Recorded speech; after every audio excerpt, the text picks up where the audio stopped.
2010ஆம் ஆண்டு. அப்போது திமுக ஆளுங்கட்சி, அம்மா அவர்கள் எதிர்க்கட்சி. ஒரு பெரிய மிரட்டல் விடுத்து அம்மா அவர்களுக்கு எதிராக மதுரை மாவட்டத்தில் பல இடங்களில் போஸ்டர் ஒட்டியிருந்தார்கள். அந்த போஸ்டரில் அம்மா அவர்கள் மதுரைக்கு வந்தால் திரும்பி செல்ல மாட்டார், மதுரைக்கு அம்மா அவர்கள் வரக்கூடாது என்று மதுரை மாவட்டத்தில் பல இடங்களில் அந்த போஸ்டரை ஒட்டி பெரிய மிரட்டல் எல்லாம் கொடுத்தார்கள். அதேபோல் ஜெயா டிவிக்கும் மிரட்டல் தொலைபேசிகள், மிரட்டல் கடிதங்கள் வந்து கொண்டிருந்தது. ஜெயா டிவியின் செய்தி பிரிவினர் இந்த மிரட்டல்களை பற்றியெல்லாம் தியாகத்தலைவி சின்னம்மா அவர்களிடம் சொல்லி அம்மா அவர்களின் கவனத்திற்கு கொண்டு சென்றார்கள். அம்மா அவர்கள் துணிச்சல், வீரம், கம்பீரம் இவற்றின் ஒட்டுமொத்த உருவம். அதனால் புரட்சி தலைவி அம்மா அவர்கள், நான் மதுரைக்கு போய் தீருவேன், பொதுக்கூட்டத்தில் பேசியே தீருவேன், எது நடந்தாலும் எதிர்கொள்கிறேன் என்று சொல்கிறார்கள்.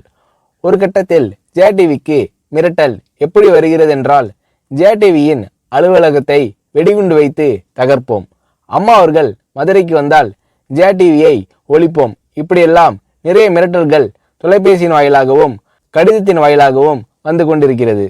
இந்த மிரட்டல்களை எல்லாம் கடந்து அம்மா அவர்கள் மதுரைக்கு சென்று பிரம்மாண்டமான பொதுக்கூட்டத்தில் லட்சக்கணக்கான மக்கள் மத்தியில் எழுச்சி உரையாற்றும் போது, ஒரு எதிர்க்கட்சியின் தலைவி என்ற முறையில் என்னை நீங்கள் மிரட்டுங்கள், ஒரு எதிர்க்கட்சியினை நான் நடத்துகிறேன் என்பதற்காக கழகத்தை மிரட்டுங்கள், ஜெயா டிவியை எதற்காக மிரட்டுகிறீர்கள், ஜெயா டிவியின் அலுவலகத்தை நீங்கள் தகர்ப்பீர்களா, ஜெயா டிவியை நீங்கள் ஒழித்து கட்டிவிடுவீர்களா, பார்க்கலாமா, ஜெயா டிவியை ஒழித்து கட்டிவிட்டால் என்னுடைய அரசியல் குரலை ஒழித்து விடலாம் என்று கனவு காண்கிறீர்களா?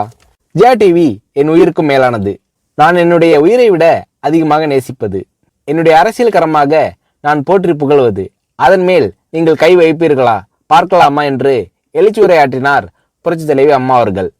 இப்படியெல்லாம் அம்மா அவர்களின் அன்புக்கும் மரியாதைக்கும் பாத்திரமாக ஜெயா டிவி இருந்தது.